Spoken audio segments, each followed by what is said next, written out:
Et c'est dans ce contexte que se tiendra lundi, je le disais, le dîner annuel du CRIF, en présence de Gabriel Attal. Donc sa 32e édition, 32e année consécutive pour le dîner du CRIF, le Conseil représentatif des institutions juives de France. Ce soir, au dîner du CRIF, il y aura Nicolas Sarkozy, il y aura François Hollande. En cette année de présidentielle, c'est un passage obligé ? C'est un passage obligé pour ceux qui pensent qu'ils ont la possibilité d'accéder au pouvoir ou d'être réélus, encore que...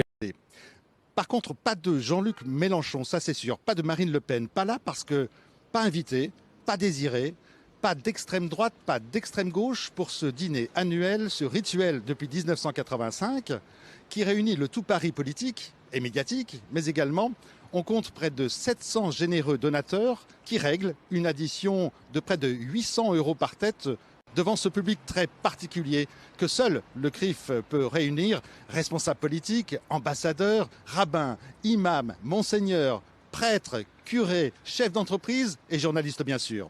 Hommage. Vous allez un peu, parce que si vous voulez, les gens étaient vachement choqués à l'ère Kuckerman de voir tous les ministres de la République défiler au dîner du CRIF pour se faire engueuler platement. Moi je me rappelle de Kuckerman disant alors tel jour vous allez faire ça, vous allez convoquer l'ambassadeur d'Iran et lui dire si. Non, non, si. Donc est-ce que vous allez un peu... France ne transigera pas avec la sécurité d'Israël parce qu'Israël c'est un miracle. Et ce que nous voulons, c'est rassurer les dirigeants israéliens.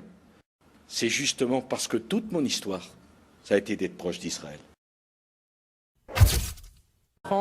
J'aurais toujours trouvé un chant d'amour pour Israël et pour ses dirigeants. On a pu le voir, de nombreuses personnalités, des membres du gouvernement, de l'opposition, François Hollande, à notre Picot, Dominique de Villepin, Corinne Lepage, ils sont tous venus ce soir. Rendez-vous incontournable pour la vie politique française. Bonsoir. Emmanuel Macron a affiché sa fermeté hier soir devant le Conseil représentatif des institutions juives de France. Dans son... Par ma femme, je suis lié de manière éternelle à la communauté juive et à Israël, quand même. Je crois qu'il y aura un avant et après ce discours d'Emmanuel Macron dans la lutte contre l'antisémitisme et aussi dans la lutte contre la haine d'Israël et contre l'antisionisme. Je crois que le président de la République a fait des annonces fortes, il a annoncé des actes, il n'est pas resté que dans le discours, il a réellement été dans le concret et je crois que oui, nous pouvons dire qu'il y aura un avant et un après. Et nous savons aussi que c'est l'urgence du moment, nous savons que la haine passe beaucoup par là et nous rendons compte aujourd'hui que cette haine qui s'exerçait dans l'anonymat, et nous l'avons vu avec Alain Finkielkraut, maintenant descend dans la rue, mais descend dans la rue à visage découvert. Et je crois qu'il est vraiment urgent, bien sûr, de légiférer. Et c'est pour ça que j'ai aussi demandé la levée de l'anonymat. Alors pas de tous les comptes, bien sûr,